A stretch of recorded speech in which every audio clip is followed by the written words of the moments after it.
Oh my gosh, it is us. Is that you?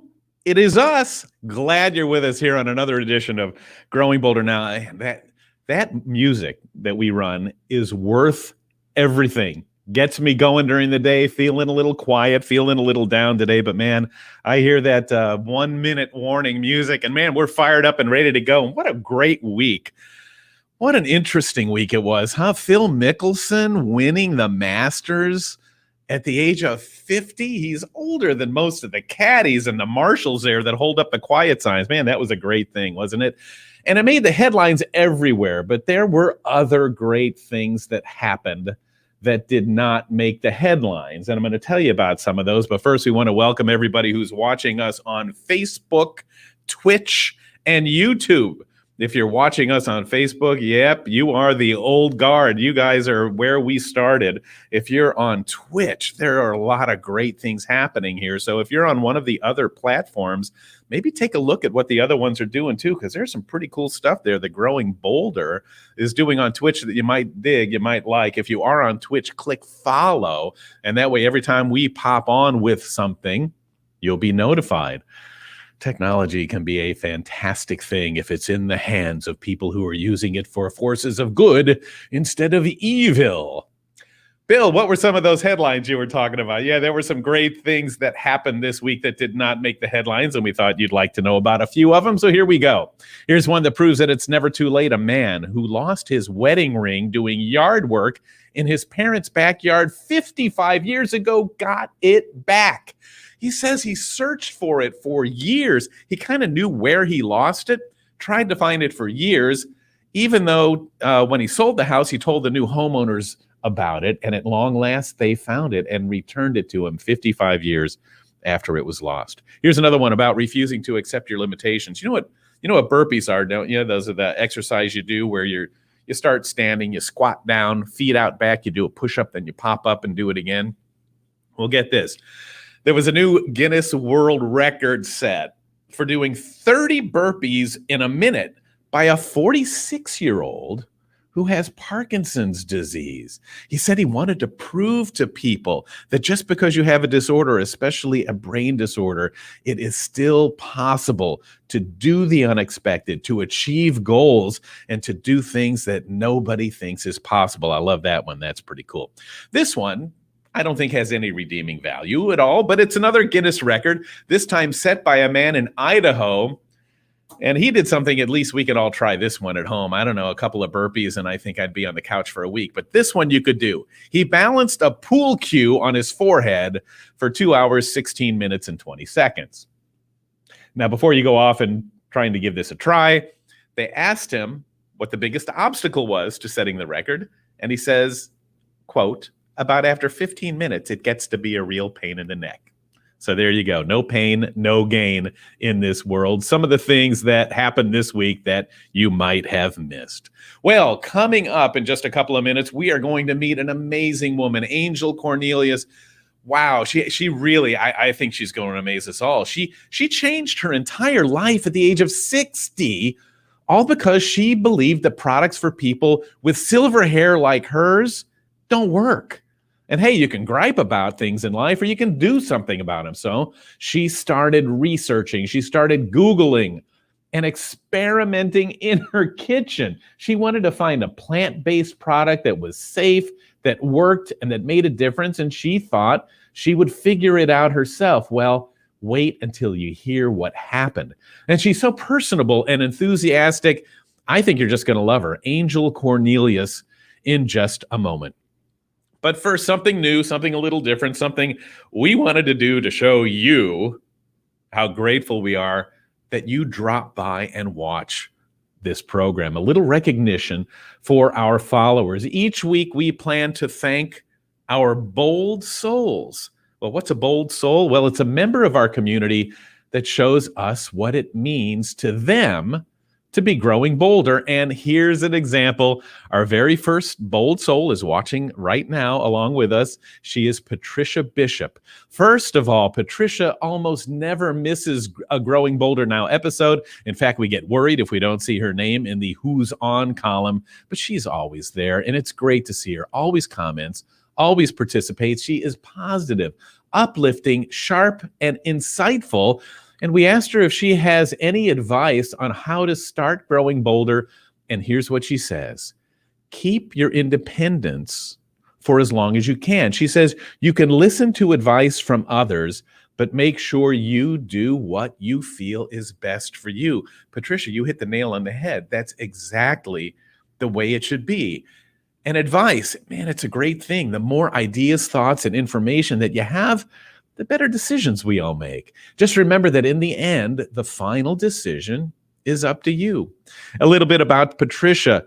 She enjoys writing songs, and this is something that helped her cope with the loss of her husband, who died unexpectedly when Patricia was just 58. They'd been married for 37 years, but she realized that life does go on. Songwriting was a great way to express her feelings, her sorrow, and her joy through her music. And she said, really, she says it saved her. It felt like it was a miracle from God, and it got her back on her feet. And when she's on those feet, something else that helps is to dance like no one's watching. Only right now, Patricia, we're all gonna watch. Let's see Patricia cut loose. In the atmosphere, but then long, tall beauty sitting way back over there. I was wondering. Look at her move, huh? Love the music, love the moves, just enjoying herself, right? Dancing like nobody's watching, doing the moves. It's exercise without feeling like you're having to work. Makes you happy, gets those endorphins going. Patricia's here with us this morning. You can see her comments in the column section on Facebook already. She's always there for us. She's always there for other people, and we think that's fantastic. So there you go. Patricia Bishop is a very worthy first bold soul. So which one of you will be next? All you need to do is leave us a comment, just like Patricia did right there.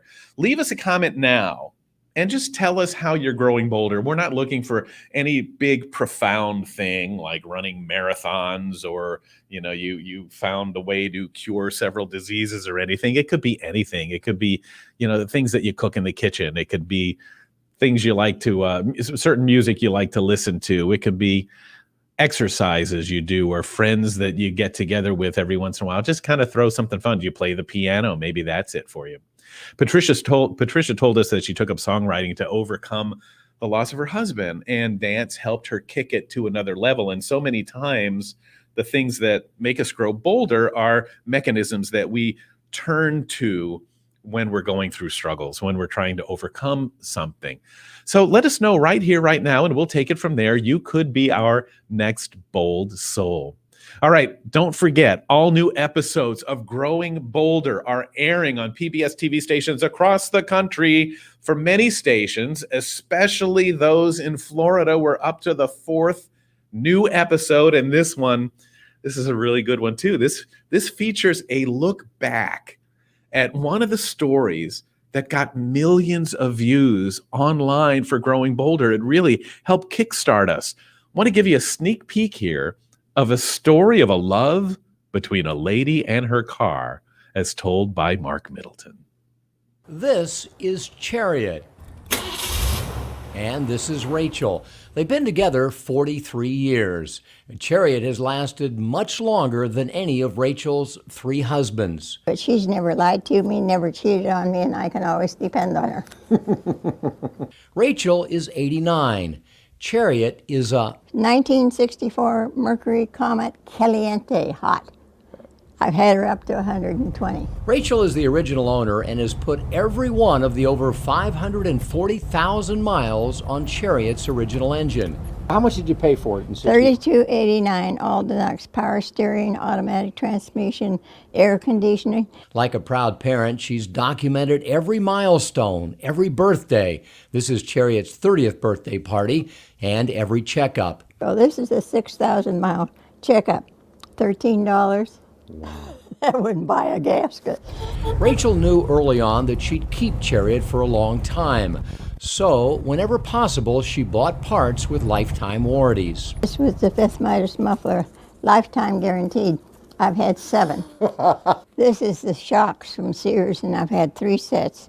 This is the lifetime guaranteed battery from Penny's, and Penny's still pays for it, but Firestone puts it in, and I've had 16 free batteries. 16 free batteries. I think you kind of get the idea where this story is going. And man, Mark does an amazing job. He really got her to open up, and the story launches from there into how Rachel and Chariot spend so much time on the road, where they would go, and a very unusual way that Rachel had for making sure she felt safe when she went on long road trips that you won't want to miss. You can see the rest of the story by checking to see if and when your local PBS station airs Growing Bolder. All right, look, now it's time to meet Angel Cornelius, and she is in the house. I saw her name in the comments already this morning, too. And while you're listening to this interview, I want you to do something. I want you to see if you start to think in your own head, you know, I bet I could do something like that, because there's probably something that bugs you too, something that you wonder if you couldn't do something about. Well, Mark is going to join us again for this one. And Mark, it all started because something just didn't sit right with her. You see, her problem is her hair had gone gray at a very early age, and she really didn't think that was a problem. And try as she might, she couldn't find any hair care products designed specifically for silver hair. So she did what any entrepreneurial, extremely bright, creative, inventive, curious person would do. She started to do her own research. She turned her kitchen pretty much into a laboratory of sorts, and she hit on something remarkable. She calls the company Maison 276, featuring natural skincare and hair care products. And if I mispronounce that, I apologize, and she'll correct me in a moment. But this woman, this irresistible force, is making an impact. Her products are now on QVC and at Macy's online. So let's say hello to Angel Cornelius and find out how she did it all. Angel, how you doing? Oh my gosh, your hair looks fantastic. I love the hair. Thank you. Thank you very much. And you nailed it. You said it perfectly. Well, you know, it doesn't happen often, so thank you for that. You know, Bill said that you are proof that it is never too late. So inspire the rest of us. Tell us about your breakthrough. Tell us about creating Maison 276 at the age of 5'7", if you will. Well, first, you should know that my mother discovered my first silver strand. I was so young, she was still combing my hair. And so, of course, I haven't always had this much silver, but I have grown up with it and began using products well in my 20s that were formulated for silver hair. So I literally had decades of experience with being frustrated with the products on the market. They were very harsh, contained a lot of moisture robbing chemicals, and they also have these awful purple dyes. Products for silvers and blondes have purple pigments, and they're called the purple shampoos. It's a whole category of them, and really that part of the industry has not been there haven't been any innovations in probably 30 or 40 years, and I know because I've been using the products that long. And so around 2012, when I decided to detox my entire beauty regimen and began making products in my kitchen, I just started researching plant-based ingredients. I wanted things that made my hair feel soft and moisturized, and I wanted my silver to be clear and vibrant without unwanted color. Because what happens when you use those purple shampoos, when you keep adding color to colorless hair, it eventually takes on those hues, and you get what I affectionately call old lady blue hair. And so I wanted to create something simply for myself. It was never an intention to start a business, but I just wanted to fix something that would take care of my own hair. And I wound up having all these leftover ingredients and realized, oh, I can make skincare products and butters and soaps with this stuff, this extra stuff. And my friends discovered that I was making skincare products and they wanted to buy them from me. And that's really what forced me to create an Etsy storefront so I could sell products to my friends. And that began my very unlikely entrepreneurial journey in 2015. Fast forward about, a year later, I was discovered by Essence magazine. One of my son's friends had been using my body butters. And so she said, hey, I've got this project. I'd love for us to introduce you. And I'm thinking, yeah, sure. How exciting. Essence. I had no idea what that meant to sign a contract with a company of that size. And she said, well, the only thing you'll need to do is give us 10,000 units. And so clearly the look on my face did not match the words coming out of my mouth, because I just said, yeah, sure, absolutely, no problem. But what you don't know is I was still making products in my kitchen then. So that was not going to work. And that is what forced me to find a manufacturer and to become incorporated and to become a real company, actually. And so we launched those products with the Essence subscribers in March of 2016. And I started going to beauty shows and events just to try to get some exposure for this little company that no one had ever heard of. And something unexpected happened. Women of all ages, all ethnicities, all hair textures and types, they kept asking about my hair. And because I've always grown up with it and thought of myself as a unicorn, I didn't realize so many other people had the same problems. And I, 6 months later, called my manufacturer and I said, I have to do a hair care product. And that is what you now know as the Maison 276 3-step system. Wow. Mark, what did she do there? She took an unbelievable story and kind of there's so many things we want to know. Did you say that, did you do this with no scientific background, no prior knowledge of the chemistry? I can't, in your kitchen table, your family must have thought you flipped out. Everybody you told must have said, who needs more hair care products? There's aisles full of them. So honestly, I mean, I don't even mean to be kidding at all, but it's fine. What made you think that maybe I'll grab a cucumber and a cantaloupe and I'm going to make some shampoo? So I knew what my problem was, and I knew I wanted to make something clean. And so I just researched plant-based ingredients for dry hair, plant-based ingredients for frizzy hair, just all the things that I wanted to address.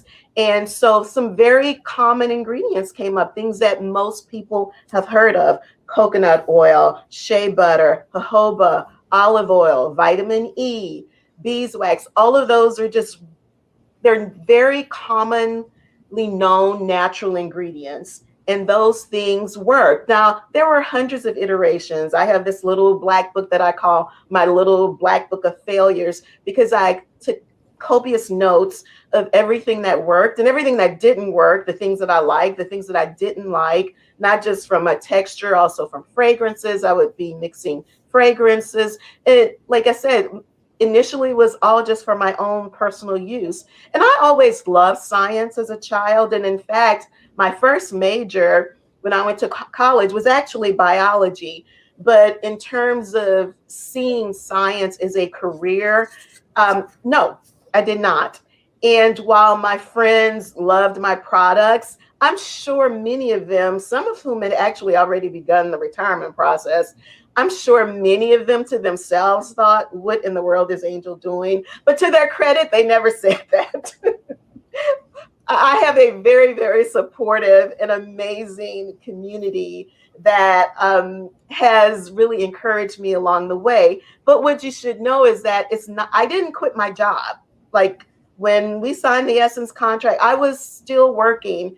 I worked for almost 2 years while I was building this company. And it's a very common entrepreneur story that you work your day job. It is the thing that funds the passion project, and you keep doing it until you get to a point where you can't do it anymore. And for me, like my typical schedule would be to wake up about 5:30, go to the clinic. I get home about 6:30 or 7, because we're empty nesters now. So our kids are adults. My youngest is in college at this point. So there's no ballet, no baseball, no PTA. There's nothing. We're just empty nesters. And I always tell people, this is the perfect time in my life for this, because had our kids been home, I wouldn't, there would not have been enough hours in the day. Like I just And I know there are many women, young women right now who are building amazing companies, and, you know, kudos to them, but it would not have worked for me.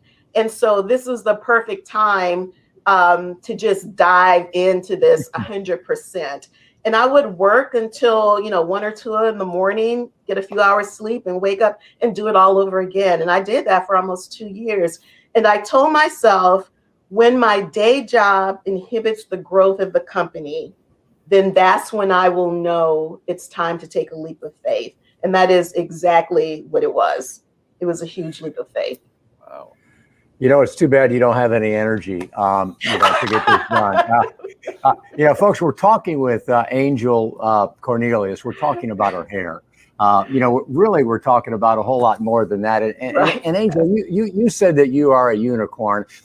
And I really think you are, and in not the way that you stated earlier, because, Bill and I, what we do is we try to inspire people to know that more is possible by telling the stories of ordinary people who live extraordinary lives. But you, my friend, I believe, have taken it too far, because if I have this right, you were the researcher, you were the scientist, you were the entrepreneur, you became the model, and now you are the spokesperson, and you do all of it extremely well. You're a tough act to follow. Where do you get this confidence? Where do you get this belief in yourself to take the risk that you have? Well, initially I did do all of it, but clearly I do not anymore. And, I've been very, very blessed to, over the past few years, build an incredible team. Many of the people on my team, frankly, I'm old enough to be their mother, and a couple of them, I actually am their mother. So I'm very, very grateful for that. But, I guess, it goes back to how I was raised in New Orleans. My grandparents and my parents, they never said that there was anything that I couldn't do. And so sometimes as a child, you actually believe that. And that carries on into adulthood. It doesn't mean that you won't fail. It doesn't mean that you won't try things that you're good at. I did a lot of that, but it just means that you don't stop. You just keep going until you find that thing, because everybody has it. And it doesn't even have to be one thing. And maybe it's, maybe when you're 30, it's not your time to do that thing, but maybe when you're 40 or 50, in my case, 57, it's the time to do that thing. I think I've always had an entrepreneurial mindset, but I didn't know that that's what it was. And so, for instance, every position that I've ever held, I always viewed that as my little company. And I would run that clinic like my little company, or run that department like my little company. And I think that's an entrepreneurial mindset, but I didn't know that's what it was at the time. And so in many ways, the transition has not been that difficult for me. But, so maybe that answers the question. I think there are a lot of reasons. And I always, when things are difficult, I always point back to something else in my life that was difficult. And, you figured that out, or you eventually made your way through that. And I just try and apply that same analogy to the next challenge. We have to have good memories sometimes, and then bad memories, for other things like failures. Boy, Mark, I can hear the people that are listening to this story thinking to themselves, well, boy, I have an idea too. It sounds like it came so easily for her that it becomes discouraging sometimes for people with an idea who think, well, what if I fail, or what if it doesn't work? And Angel, there are a million reasons for you not to do this. You're a woman. Absolutely. You're African American. You're too old. You can't compete against the corporations. And those are just for starters. So how did you not give in to all that? A couple of things, I think. Even at the very beginning, when I would see people's reaction to the products, not just the skincare products, but the hair care products, when I would see their reaction, and I'm not talking about friends and family, I'm talking about strangers, people who could spend their money literally anywhere, I knew that I was onto something. and listening to customers. Like I was customer service. Like any question that came through the website, I answered it. Or any question that came through social media, I answered that. And so you learn a lot about what your customers need. You learn a lot about what works and what doesn't work. You learn a lot about the new products that they want you to bring to market. And so it's just being very acutely aware and having your ear to the ground and listening to what the customer is saying. They will tell you what they want. And if it doesn't work, they will tell you that too. And don't view a negative response.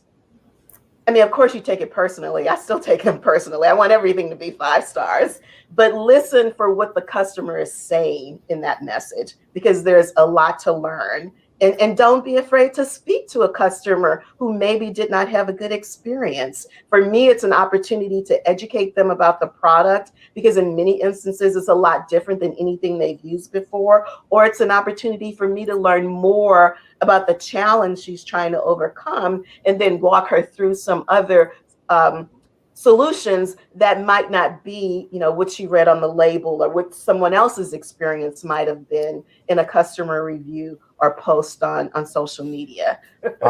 We have talked about the important stuff, the big broad strokes about belief in yourself, belief in your idea, creative risk taking, having a great team. So can we talk about hair now for just a second? Yes, because absolutely. I love to talk about it's something hair. Bill and I don't really get to talk about a whole lot. And because a lot of what you're doing, you are attacking some ageist stereotypes. A lot of people believe that there's something wrong with gray hair and we have to color it. And, gray hair, the way you're wearing your hair, it is a sign of power. It's attractive. It's exciting. So what is the conversation among women of your age these days about gray hair? Because I know a lot of people are still fighting it. So the first and most important thing for me is educating our community about what it means to have, what it means to have silver hair. Oftentimes when a woman's silver starts to come in, and how much you get is purely based on genetics. I always tell people, just look at your parents or your grandparents if you want to know. Most people will not get as much silver as I have. So the first thing is to educate them. When your hair stops producing melanin, which is the thing that gives it color, it's a completely different texture. And that's why oftentimes you will hear a woman say, oh my goodness, this silver hair is so unruly, or it's completely different than my brown hair, my red hair, my brunette hair. And you're absolutely right. It is completely different. Beauty talks a lot about how our skin changes as we age, but there's very little talk about our hair, and our hair undergoes the exact same changes. And so the products that you use when you were 20 or 30, they're likely to not be effective when you're 40 or 50. You need products that address the naturally occurring changes. And for the most part, that is increasing moisture and hydration and conditioning, and staying away from products that take moisture out of your hair, like phosphates and alcohol and sulfates. So before I try and sell someone anything, I want them to understand their hair, and then they can know how to take care of their hair. The second thing that I say is, I'm not the silver police. If you want to color your hair, I fully support you. For me, the most important thing is that a woman should be comfortable in her skin, for whatever that means. At Maison 276, we are all about helping you celebrate your own version of beauty, whatever that may be, not someone else's idea of what beauty should be for you. And so if that means embracing your silver, then we are here to support you. And if you choose to color your hair, we can still offer you tips and advice on how to still have vibrant, healthy hair, regardless of your age. I think more and more women are feeling empowered and are embracing their silver hair, hence the Silverista movement. I think most men don't understand how much work goes into covering silver hair. Silver hair doesn't want to be colored.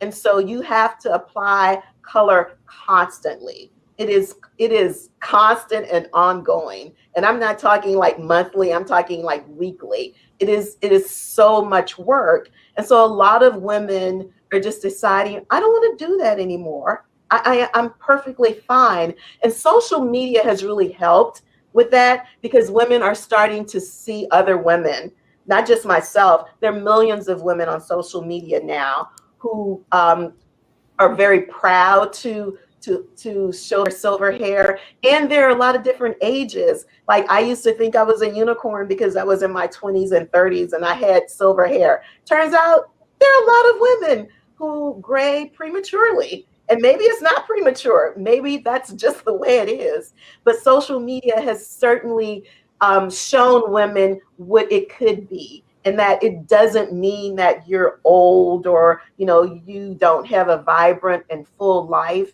One of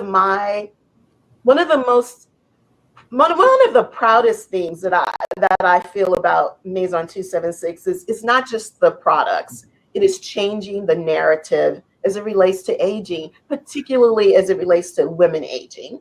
Most of the products that are for us have phrases like anti-aging, wrinkle reduction. Everything comes to us in a very negative way, as though we are unhappy with the way that we look. And so we are really proud to be on the forefront of that. And if you look at our social media, at our website, you'll see women who are just bursting, just exuberant, beautiful, gorgeous, and very, very proud of where they are, and aren't trying to go back, not trying to be our daughters, not at all. Angel, your story touches on so many important points, not just the people you're helping, but just how you got to the point where you can reach out to help. So let's kind of wind this up by talking a little bit about your perspective of all this now that you have a few years behind you. What has all this taught you about life, about people, about what's possible for ourselves, even at the age of 57 and higher? I think the beauty industry is very indicative of society. If you go to the beauty aisles, particularly products that are for women, which is most of what the beauty aisle is very segregated. It's segregated based on skin color, and it's segregated based on the texture of your hair. And I am so proud that we have built an incredibly diverse community. My community, because I don't really use the word customers, we look like America. They're women of every ethnicity, every hair texture, every skin tone, and our products work for everyone.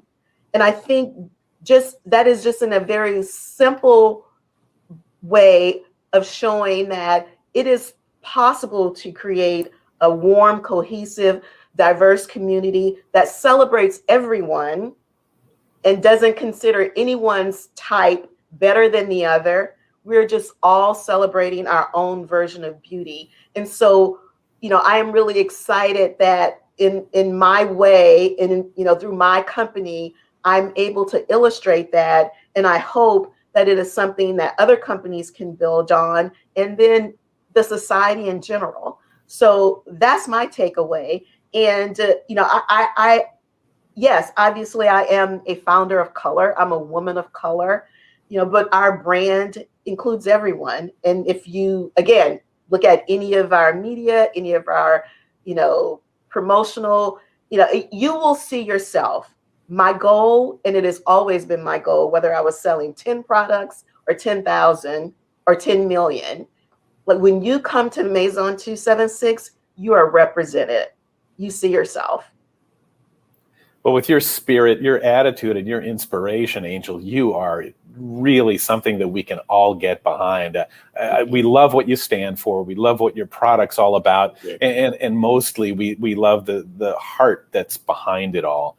And folks, you're probably wondering too, you can learn more about Angel Cornelius, and you can check out her line of products. Yes, go online to Maison276.com and check it out. Whether you have blue hair, silver hair, or like Mark and I, no hair, there's something out there for you. Thanks so much, Angel. Thank you. Man, she is awesome. She's brilliant. And best of all, she is bold. And man, we got some great comments during that interview. We'll take a look at some of those. And Angel is there right now. If you want to ask her a quick question, maybe she'd go ahead and answer that for you in the comment. Do let us know also where you're watching from. I bet she'd be very interested in that as well, to see what parts of the country that everybody's in. And, you know, if Angel didn't get you off to a bold start today, maybe today's bold start meme will do the trick. And here it is. The greatest potential for growth and self-realization exist in the second half of life. And you know that's true, don't you? We shed the ego, we shed the fear, and we start to realize that, you know, we get to be the star of our own movie in life. We write the script. Write your script. Do the things you want to do. Don't be afraid to take that vacation, to try the picking up a guitar, to reaching out to somebody that you haven't spoken to in a long time. Be you to the best of your ability and make a difference in the lives of others as well. Remember, you can get the Bold Start sent to you every morning. By becoming a GB Insider, you get so much stuff: our exclusive Insider newsletter, access to our monthly digital magazine, the Growing Bolder online media network. You get workbooks, ebooks, all kinds of stuff, notices of special events. And you know how much it is? It's free. All you have to do is go to growingbolder.com. Scroll down on the page. You won't want to, because you're going to want to read and watch everything there. But go to growingbolder.com, scroll down till you see Become an Insider. That's all you got to do. See what adding a little hope, inspiration, and possibility can do for you folks at growingbolder.com. All right, some of the comments that are popping up along the side. Wendy Carlson Dickerman says, Angel, that you are an amazing lady. We couldn't agree with you more. We loved everything about that interview because it touched on so many key points, didn't it? It was about somebody who wasn't afraid to start their own business later in life. It's somebody who wasn't at all embarrassed about gray hair. And this is a good one too. Jess Hainberry pointed out that she loved the way that Angel calls it silver instead of gray, because that's got such a more prestigious and precious tone to it than gray has got a little bit of a negative connotation there. Patricia Bishop had some great comments there. She's our bold soul today. She was talking, she said Angel is a superwoman. And the reason we feel like that is Angel's doing the stuff that we all wish we were doing, that we had the courage to do or try or, you know, even think about it in our own minds. And Patricia's also said this couldn't have come at a better time for her because she's actually been thinking about going gray. Do you remember? Do you do that yourself? Was there a time when you thought, well, do I keep coloring or do I just let it go? Maybe Angel Cornelius can be the inspiration for you to let your own personal flag fly. Thea Daniels loves what we bring on Growing Bolder here every week. Heather Hetner says that she had a nice compliment for Growing Bolder, and she also loved Angel and said that going gray with grace and pride is her motto, and that's something that she's going through right now in her life. So a lot of great comments here around that interview and around Growing Bolder and around being at a stage in life where we're not afraid to think a little differently than we do when maybe we're younger.